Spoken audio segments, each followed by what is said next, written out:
അതുപോലെ തന്നെ നമ്മൾ രാത്രി കിടന്നുറങ്ങുമ്പോൾ നമുക്ക് എപ്പോഴും എയർ ടൈറ്റുള്ള വിൻഡോസുകളായിരിക്കും ഇപ്പോഴത്തെ ഡിസൈൻസിൽ വിൻഡോസ് അതെ, അതെ, വരുന്നത്.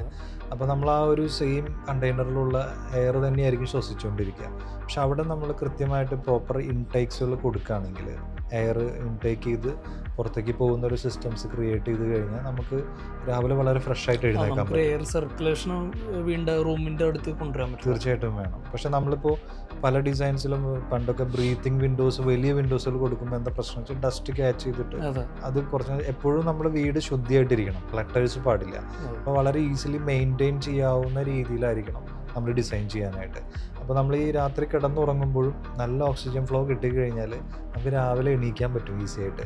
നമുക്ക് അലാമൊന്നും വേണ്ട. അതൊരു നല്ലൊരു പ്രാക്ടീസിൻ്റെ ഭാഗമാണ്. കാരണം മൈൻഡിന് പറ്റുന്ന നല്ല കാര്യങ്ങളാണ് അതല്ല. നേരത്തെ എണീക്കുക, നമ്മുടെ കാര്യങ്ങളൊക്കെ സ്റ്റാർട്ട് ചെയ്യുന്നതൊക്കെ, അതൊക്കെ നമുക്ക് ഓട്ടോമാറ്റിക്കലി ഈ വീട്ടിൽ നമുക്ക് സംഭവിക്കും.